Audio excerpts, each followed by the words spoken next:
Muchas gracias, Vero. Nos metemos ahora en otros temas de actualidad porque el pasado domingo se celebró el Día Internacional de las Mujeres y las Niñas en la Ciencia. Esta fecha busca promover y generar condiciones de igualdad para el acceso de todos y todas. Y es en este marco que recibimos a Valentina Blanco y a Victoria Prieto, dos destacadas investigadoras del Instituto Pasteur, a quienes les damos la bienvenida. ¿Cómo andan? Muchas gracias. Muchas gracias por la invitación. Gracias a ustedes por venir. Bueno, capaz que arrancamos contigo por cuestión de orden. ¿Cómo llegan? Seguramente tienen historias diferentes, son de generaciones diferentes. ¿Cómo llegan a la ciencia cada una de ustedes? Pienso que muchas personas tendrán sus historias distintas, pero me parece que la vocación científica viene en todas las personas desde la infancia, ¿no? Siempre se dice que los niños y las niñas son científicos de por sí.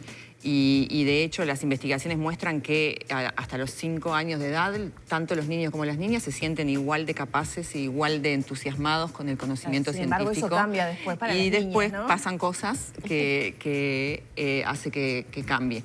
Algunas personas tienen algunas condiciones familiares, ambientales, que nos permite seguir esa vocación, que es como innata, y otras no lo pueden lograr. Y un poco de eso se trata esta fecha.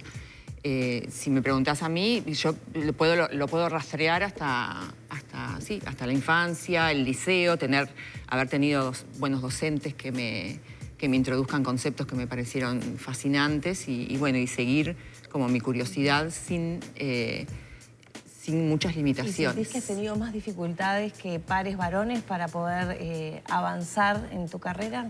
Viste que esa pregunta es difícil de contestar. A muchas personas les preguntás, a muchas mujeres les preguntás y decís que no. Y yo durante mucho tiempo sentí que no. Y no me daba cuenta, y hasta que en un momento estaba en Estados Unidos haciendo mi doctorado y fui a una conferencia, y en la charla final de la conferencia había una charla sobre la mujer en la ciencia. Y nos mostraron una gráfica que creo que ya está bastante vista, que es la típica gráfica en formas de tijera, que muestra que hay paridad de niñas, de mujeres y varones en las etapas iniciales de la carrera, pero en las etapas finales de la carrera hay menos. Y eso para mí fue un proyecto un momento... ¿no? De si quiero ser madre, si quiero casarme, quiero formar una familia, si tengo que hacer un doctorado al exterior, tengo que dedicarme 100% a esta tarea y no conviven.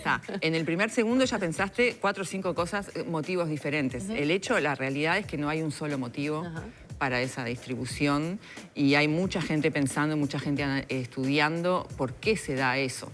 Pero lo que a mí me pasó fue que me abrió los ojos. Yo estaba pensando que no había, y más, yo estaba en Estados Unidos y decía, bueno, este es un país que tiene muchas restricciones para el machismo, que hay mucha corrección política, y como que todas esas cosas yo no las sentía, hasta que vi los números y dije, bueno, los números no mienten.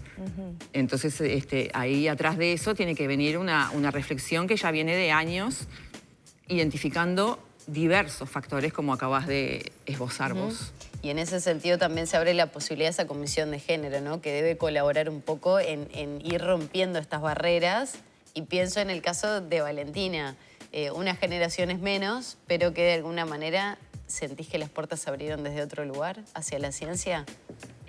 Sí, en mi caso particular, por lo menos hasta la etapa de formación que estoy realizando mi doctorado, no sentí obstáculos en cuanto a la realización de la carrera. Vengo de una familia que me apoya un montón a hacer y me motiva a hacer lo que me gusta. Entonces, por ese lado me arriesgué, por más de tener todos los preconceptos, digamos, de lo que es una mujer en la ciencia. Pude inscribirme y anotarme. ¿Cuál es ese preconcepto de la mujer en la ciencia? ¿Eso que estaba señalando Victoria o...? Bueno, un poco de dificultades, que es más bien de hombres. Un poco sucede que en las áreas del conocimiento de la ciencia las mujeres no están representadas homogéneamente en todas las áreas, y hay áreas que nos encontramos subrepresentadas. Y bueno, cuando te encontrás con una población donde es mayoritariamente varones, es difícil como un poco entrar y meterte a hacer eso.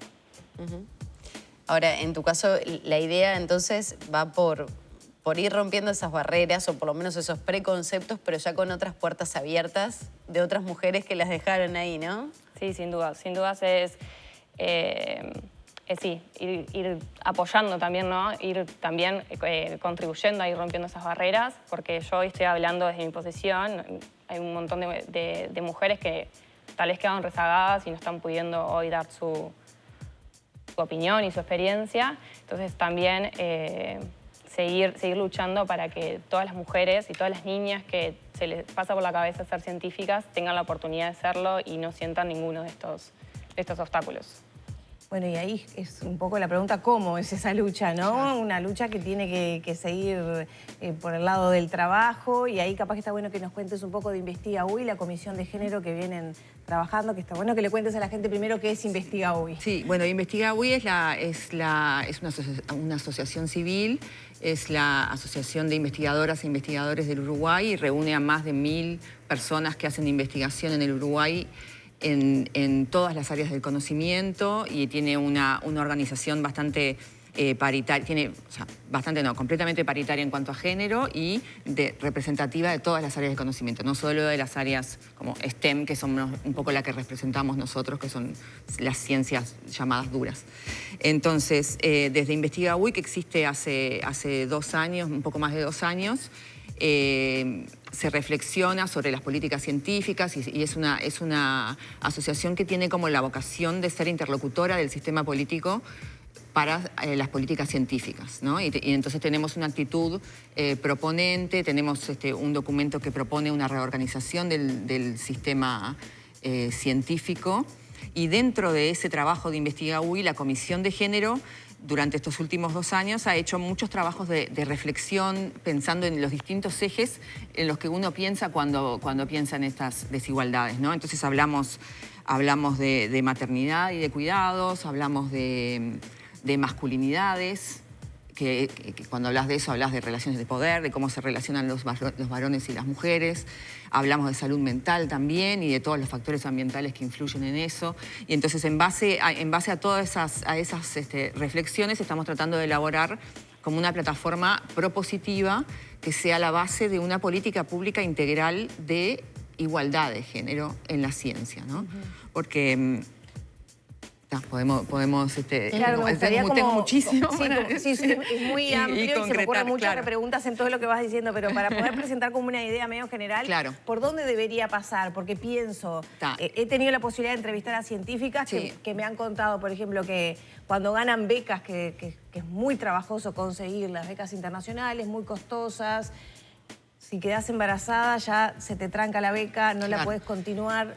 El eje de cuidados es un tema que es transversal a toda la sociedad, ¿no? O sea, no es solamente de nuestra profesión, pero está clarísimo que para desarrollar tu carrera en mejores condiciones necesitas un fuerte apoyo en los momentos de maternidad o en los momentos de cuidados también de adultos mayores.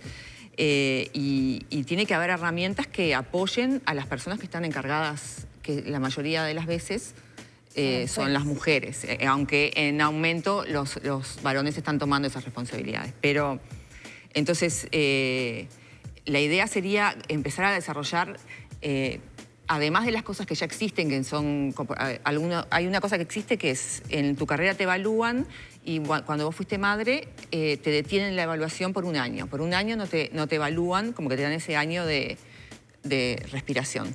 Pero en realidad los estudios científicos, económicos, muestran que los impactos de la maternidad, especialmente durante el doctorado, duran 10 años.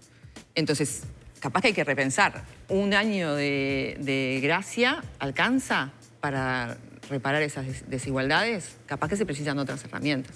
Y es en ese sentido que está yendo la reflexión. Victoria, si uno analiza los números fríamente, ¿no? El 51% de los científicos son mujeres. O sea, la mayoría pasa a ser del sexo femenino.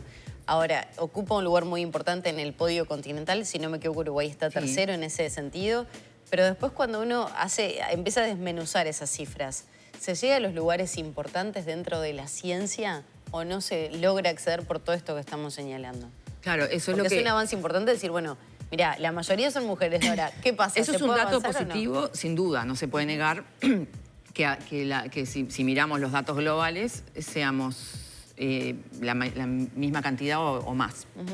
El tema es que esos datos globales esconden desigualdades internas, que eran un poco las que yo decía anteriormente, el tema de que en los niveles altos en realidad no somos un 50, sino un 20% consistentemente, no solo en Uruguay, sino en todo el mundo. Esa distribución se da. Y también lo que mencionaba Valentina, de que, por ejemplo, si mirás biología, somos un 60 y pico de por ciento. Pero si mirás ingeniería, son un 30 o un 20. Entonces, están esas desigualdades también que se llaman verticales y horizontales. ¿Podemos conocer un poco de lo que estás investigando, por dónde va tu doctorado? Que hemos hablado muchísimo del ARN mensajero durante la pandemia y yo te decía, más allá que coincidió tu doctorado o el inicio del doctorado con la pandemia, no tuvo tanto que ver, sino que ya el interés por el ARN venía desde antes. Sí, exactamente, venía desde antes. Bueno, la pandemia igual puso el ARN, digamos, en la boca de todos, lo cual es muy positivo porque había quedado muy relegado en cuanto al ADN, que siempre fue un poco más famoso en ese sentido. Y bueno, en nuestro laboratorio estudiamos el ARN, como les decía, que viaja por la sangre. El ARN, que en general se encuentra dentro de las células, ejerciendo su función, puede ser liberado al exterior y viajar por los distintos fluidos que embeben a la célula. Y ese ARN que viaja puede ser capturado por otras células. Y bueno, lo que nosotros estudiamos es, por un lado, los mecanismos de que las células pueden capturar ese ARN que se encuentra viajando por los fluidos, cuáles son los mecanismos implicados en eso, y si estas células, a través de estas moléculas, están mandando un mensaje. ¿Cuál es ese mensaje? Intentar descifrarlo. Y bueno, eso nos va a dar información, ¿no? Si ese mensaje proviene de una célula que está sana o de una célula que está enferma. Y bueno, interviniendo en ese mensaje, poder, bueno, conocer, hacer un diagnóstico de los pacientes en caso de que estén ocurriendo una enfermedad. Claro, esta investigación podría mejorar diagnósticos, no sé, aportar información para generar nuevas vacunas. ¿Para qué, por ejemplo? Sí, para el diagnóstico, sin duda. Conocer este mensaje que traen estas moléculas y de dónde provienen nos va a ayudar a diagnosticar de forma sencilla, a partir de biofluidos, digamos, de sangre, de una extracción de sangre, poder detectar de forma precoz ciertas enfermedades, como ciertos cánceres que requieren ahora como métodos diagnósticos más invasivos o más complicados. Y idealmente poder interferir con ese mensaje, ¿no? Si hay una célula tumoral que está liberando un mensaje hacia el sistema inmune de no me ataques y lo mantiene en vida, poder interferir con ese mensaje y, bueno, en cierta forma que sea también algo más. Podría marcar un hito, ¿no? En la ciencia, toda esta investigación. Sí, requiere de mucha investigación y mucho trabajo, pero... ¿Cuánto te queda para poder concluir este doctorado?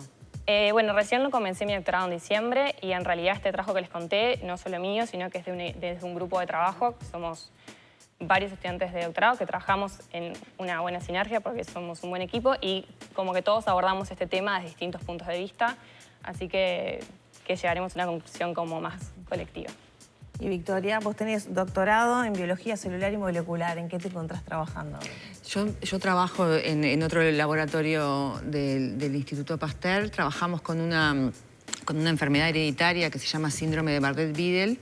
Y en realidad es una enfermedad que está causada porque funciona mal una partecita de la célula que se llama cilia primaria, que es un organelo, igual que como es el núcleo, la mitocondria, es la cilia primaria, que es un organelo que no tiene mucha prensa, pero que es muy importante, es como una antenita en realidad. Entonces es una parte de la célula que recibe señales del exterior. Es un poco, tenemos como la comunicación del exterior es una cosa, es un área de estudio muy interesante y muy importante porque regula funciones en el cuerpo. En el trabajo que las dos vienen haciendo, que es muy interesante para nosotras, ¿no? Como otro universo, ¿están las condiciones dadas para poder seguir desarrollando esos trabajos? Hablamos muchas veces de la financiación a través de PDCIVA, del presupuesto en general que se le da a la ciencia. ¿Cómo lo están viendo ustedes como protagonistas de la ciencia, no?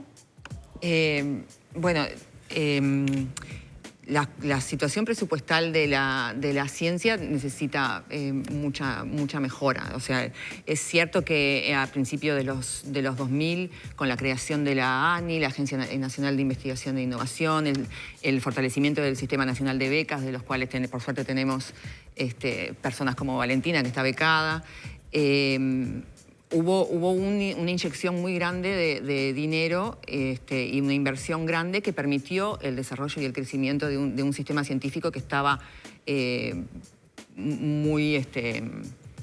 deprimido. Sí, claro, veníamos del 2002. Bueno, en esa época yo me fui también al exterior, me quedé como que sin trabajo. Y bueno, y la realidad es que ha habido una bajada, estamos en un menos de un 0,5% del PBI de inversión en ciencia y tecnología, y es claramente una necesidad llegar por lo menos a un 1%. Investigabuy también ha propuesto, hemos ido al Parlamento, a las comisiones de presupuesto, a las comisiones de ciencia y tecnología, a presentar propuestas de cómo debería crecer ese presupuesto, pero claramente las necesidades presupuestales siempre están para seguir creciendo. Y desde tu lugar, ¿vos cómo lo vivís eso? Sí, bueno, es un poco lo que decía Victoria, ¿no? En las etapas de formación tenemos becas que como que impulsan a los científicos a hacer posgrados, maestrías y doctorados, y si bien han aumentado los montos de las becas y las cantidades, siguen habiendo proyectos de estudiantes de posgrado que son excelentes y que aún no se pueden financiar. Entonces esas investigaciones quedan rezagadas y bueno, los estudiantes no pueden continuar con su formación porque la carrera científica requiere mucho tiempo y es imposible hacerla si no tenemos financiación. Hemos tenido un crecimiento de un sistema que ha crecido y que tiene cada vez más científicos, más estudiantes y más proyectos y que necesita más apoyo porque están quedando, por ejemplo, los fondos de investigación básica, están quedando, como dijo ella, muchos evaluados excelentes y sin financiación. Lo mismo pasa con los estudiantes. Estamos teniendo mucho potencial que necesita una respuesta y un apoyo. Una inyección de motivación también, ¿no? Del apoyo estatal que Claro. que sería buenísimo. Ya para cerrar, ustedes hicieron una convocatoria de dibujos de niñas que podían mandar entre 6 y 12 años. Y pienso, por ejemplo, cuando vos definiste que te gustaba la ciencia, que querías ser científica. Pues dijiste, yo tuve el apoyo de mis padres, sí, pero ¿en qué momento se despertó ese bichito del ser científica? Sí, en realidad me pasó un poco más de grande en el liceo, ya en la adolescencia. De chica no querías saber nada, no te gustaban los bichitos, analizarlos, la lupa. Siempre fui muy curiosa, pero en mi familia no tengo a nadie que esté relacionado con el mundo de la ciencia. Entonces, en el liceo me encontré con una profesora que había estudiado Facultad de Ciencias y bueno, un poco contándole, ¿no? Porque ya eso cuando tenés que decidir para dónde moverte y con muchas incertidumbres, cuando le conté lo que me gustaba, me dijo, a vos lo que te gusta es la investigación y me dirigió para donde estaba ahora, pero la verdad que tuve mucha suerte de encontrármela porque no era una opción para mí.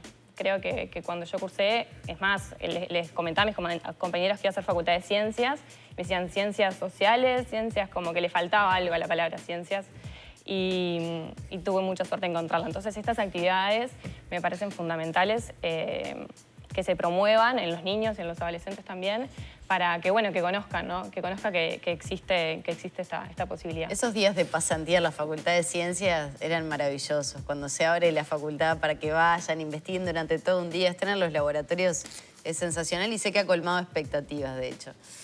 Bueno, muchas gracias a las dos. Me Muchas quedo gracias pensando a en todo ustedes. lo que hay para trabajar. Queda mucho Gracias para a las hablar. dos por el trabajo que hacen y también por abrir puertas para las Tal cual. mujeres. Y me quedo pensando como en eso que es muy atomizado, desde las niñas que sientan que son capaces, hasta profesores que estimulen, Bien. hasta después las barreras que se pueden Exacto. encontrar para poder crecer profesionalmente una vez que ya están dispuestas Si logramos a transmitir trabajar en eso, ese era el objetivo. Bien. Muchas gracias a las dos. Muchas gracias. Gracias. Cerramos por aquí.